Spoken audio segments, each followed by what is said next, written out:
Hi, this is Champagne J for Grime Scene TV, and today it's all about the youth for Smiley Culture. First of all, I'd like to give a real big hand to the Fridge Bar in Brixton because they've really facilitated our space here this evening. So big thanks to brother Robert and sister Afia at the Fridge Bar. So we really appreciate that.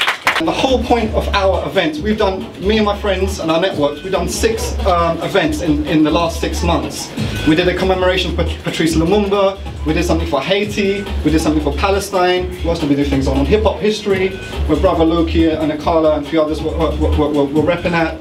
So we do all these kind of different things. So basically our whole ethos is that you, our youth, our young brothers and sisters, you are our priority, because in society you're not priority. You're the back of the queue, you're the back of the bus, you're the back of the venue. So we want to bring it all right to the front and address the issues that we have all got to face. Why are we doing an event called Youth for Smiley Culture?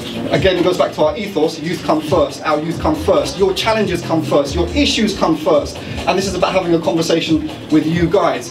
Who is Smiley Culture? What does Smiley Culture represent to me from Sons of Malcolm?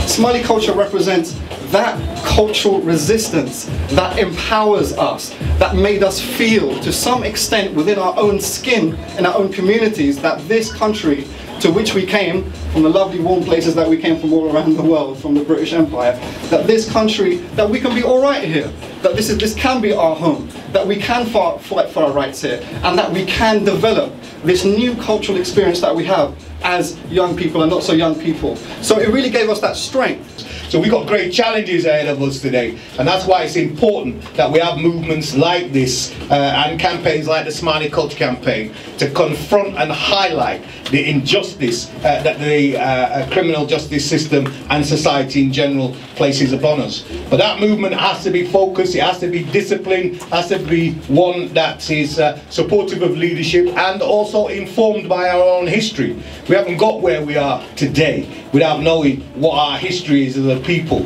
and the importance of the struggle. If you look at our history, particularly as black people, then what you're going to see is a timeline that is punctuated with historic struggles, whether that's Rosa Parks, whether that's the Mangrove Community Association in West London, whether that's the Tottenham Tree. Our whole existence in this country is punctuated by series and series of struggles, and it's very important. We've got a big campaign in relation to Smiley Culture, and Merlin will say more about that in detail later on. But we also have the fact that Kingsley Burrell died in Birmingham after phoning the police. A 29-year-old black man phones the police because of gang activity and finds himself arrested. We're going to Birmingham on the 2nd of July, and we have a coach leaving outside Brixton Town Hall. The cost is, I think it's £10, £11 to get there and back. We really want to fill up that coach with as many of you people, young people, as possible. We're going to take this case all the way to the United Nations. Marlon and I are meeting in terms of forming, getting the campaign off the ground, and we want to take this all the way to the UN, the issue of deaths in custody, along with all the other families. But to do that, we're going to need your support. We want to bring edification, education, and enlightenment to our people, and it's the cultural artists that are going to help us bridge that gap. So you see what we're doing here, and partly, you know, the thing about Smiley Culture's untimely death is that he helps us bridge that gap. He helps us extend to other parts of the community that were previously maybe disengaged from the struggle for race equality and human rights. And let me tell you, we're going to have one hell of a fight for race equality and human rights. Catch us on Facebook, where all our strategies and all the updates are regularly being posted. So once again, you just type in Campaign for Justice for Smiley Culture, and that's Facebook, and you'll find it, like it, and you'll be rolling with us. At the end of the day, it's about unity, and whatever change we're going to implement, sustained change we're going to have to do as a community, all of us, not just a minority. We're going to have to step up to the plate because we are in a multiracial society, and as such, we have to stand up as a collective to make any sustained change. It is you who must carry the torch of truth, justice and equality, and, you know, break free from the yoke of oppression, ignorance and bondage.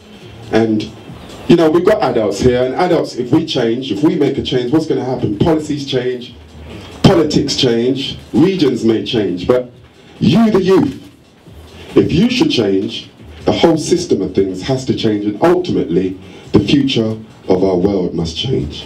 Thank you. There's a long history to stop and search, actually, because back in the 70s, there used to be something called sus law. Most of you are too young to remember it, but some of us older people will remember that a lot of young black men in particular were targeted by this sus law. And it was basically a way to brutalise the black community. A couple of Sundays ago, there was a commemoration of the Brixton uprising that happened in 1981, and actually that was a direct result of the injustices suffered by young black men at the time under the sus laws. Eventually the sus laws were done away with, and they brought in stop and search. It's essentially another word for sus, and it can be used in that way. One of my roles is that I work in my local area in something that's called a police and community engagement group. And to a lot of young people that doesn't sound very interesting, because when I was your age I certainly didn't want to engage with the police. But it's a mechanism.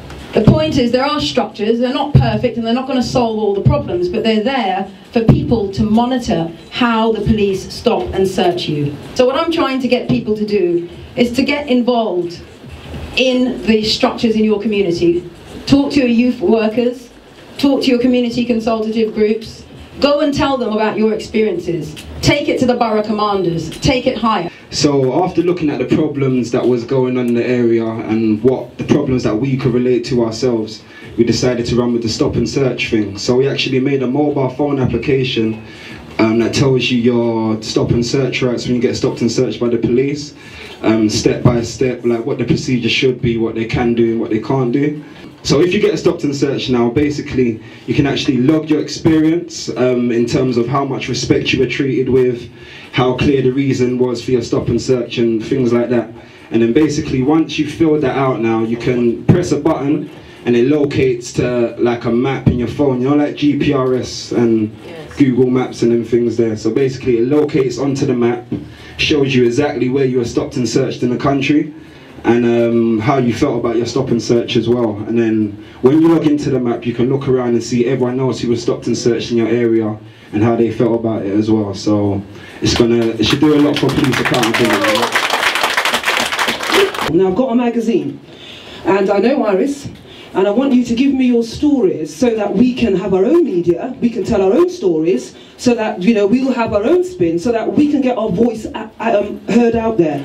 I distributed Nubia magazine to the prisons in Kent, and I was disheartened, just like that lady in Somalia, when I had the Black History Month celebrations doing creative writing with the young inmates in there. They're all black young people.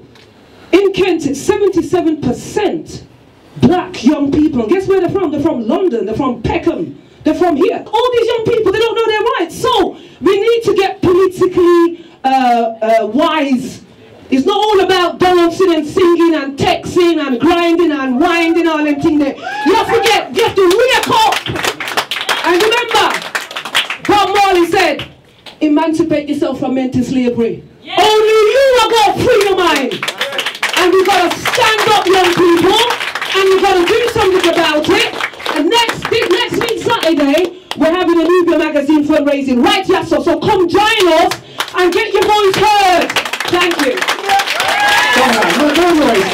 So it's great to see the sister here from Nubia magazine. That's what it's all about, is expanding these networks, growing these networks, so we can support each other. We want training sessions to train people in whatever level they want. So if they want to just know the law, or they want to know how to act around the police, we can do that.